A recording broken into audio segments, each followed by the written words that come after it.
Hello everyone, welcome to Exam Lexicon. Today we are going to solve a CAT 2019 Slot 2 LR set called the 3 pouch problem.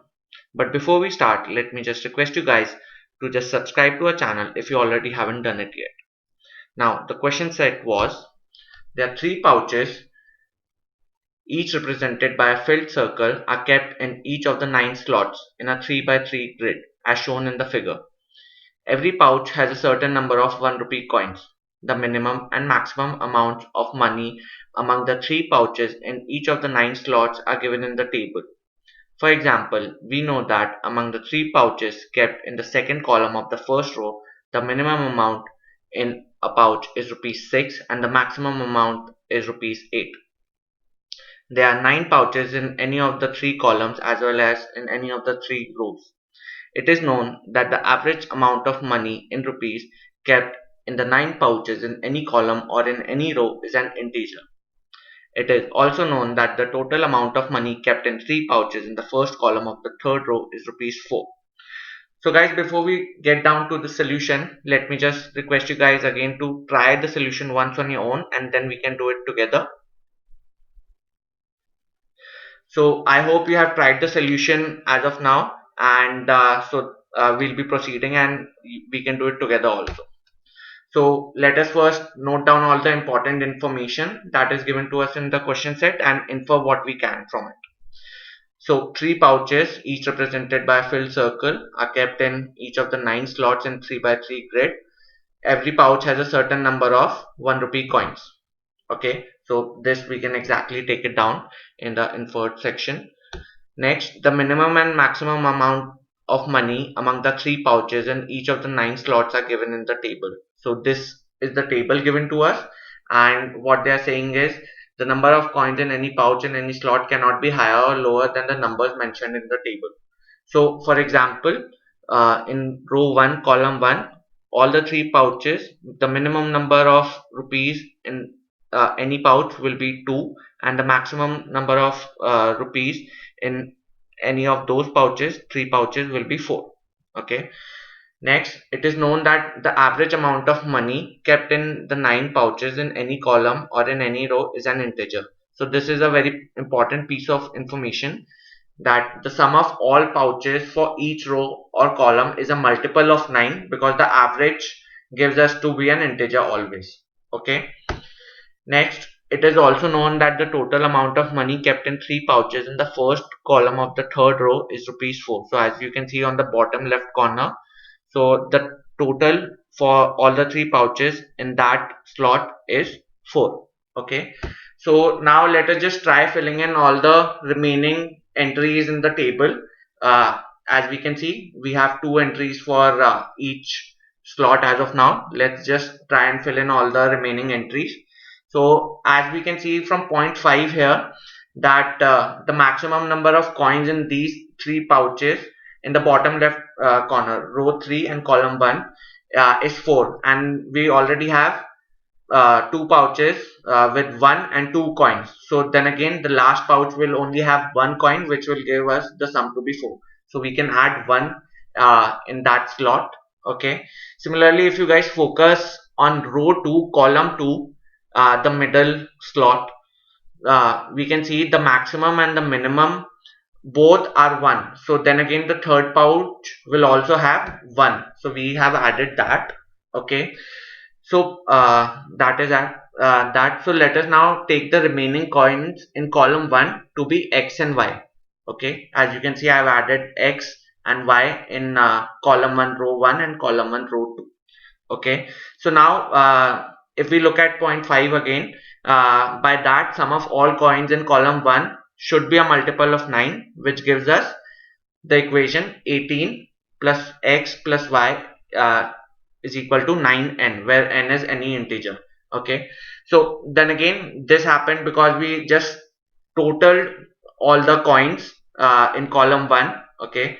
So this gives us x plus y to be a multiple of 9 itself, because 18 is a multiple of 9, so we can easily remove that from the equation.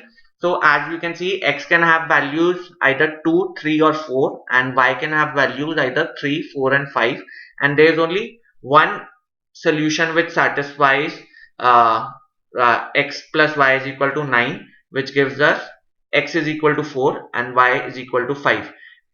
Okay, so we can replace that and we can add 4 and 5 here.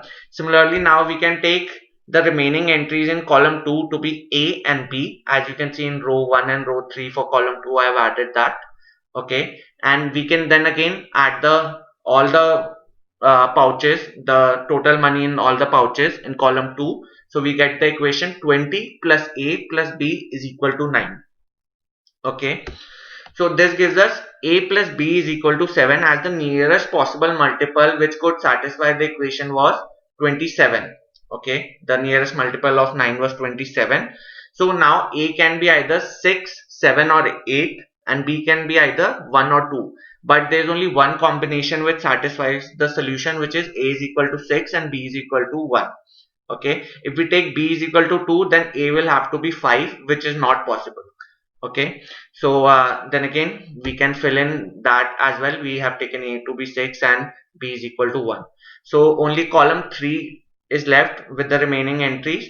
So let us take the entries to be P, Q and R. Okay, now as you remember, not only for all the columns but for all the rows also, the sum should be a multiple of 9. So let us take it one row at a time. So for row 1, if we add all the sum for all the pouches, this gives us the equation 34 plus P is equal to 9n. Okay, so the closest multiple of 9 in this situation is 36, which gives us P's value to be 2. Okay, for any other multiple we couldn't find any value of P which could be in between 1 and 3. Alright, so we can replace 2. Similarly, for row 2, we can have the equation 42 plus Q is equal to 9n by adding all the pouches. Okay, so then again the closest multiple of 9 is 45. So if we input that, this gives us the value of Q to be 3, which is not possible, as the minimum value in any pouch in that slot should be 6. Okay, so we go to the next multiple, which is 54, which gives us Q's value to be 12. Alright, so let us now, just to be sure, go to the next multiple as well. We input 63 as Q's value, which gives us Q's value to be 21. Okay, which again is not possible, as the highest value can be only 20 in that. Okay, so only last R is left in the table. Okay, so then again we add the row 3, which gives us the equation 15 plus R is equal to 9n. So the closest multiple of 9 is 18, which gives us R to be 3. Okay, so we have filled in that. So now we have the whole table, so we can get down to the questions and easily answer all of them. So the first question is, what is the total amount of money in rupees in the 3 pouches kept in the first column of the second row? So if we look at the first column and second row, the 3 pouches have 3, 5 and 5 rupees. So the total is 13, hence our answer is 13.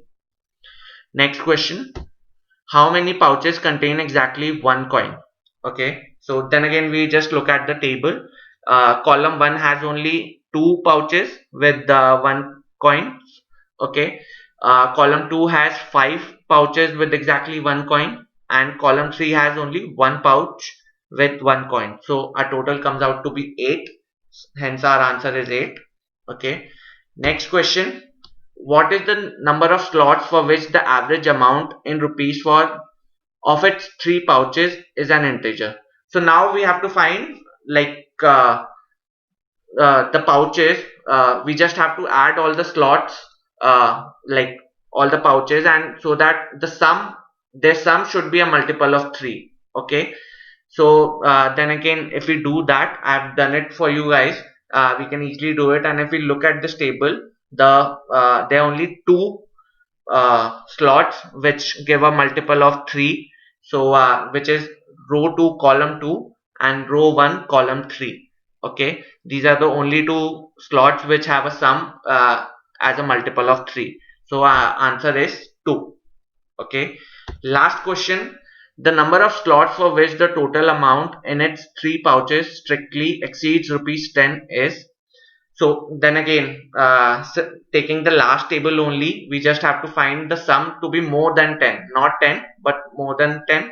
So we can see there are only 3 slots which do that. First is column 1, row 2, second is column 2, row 1, and third is column 3, row 2. Hence our answer is 3. So this is all about the set, and I hope you guys enjoyed watching the video, and thank you so much for it.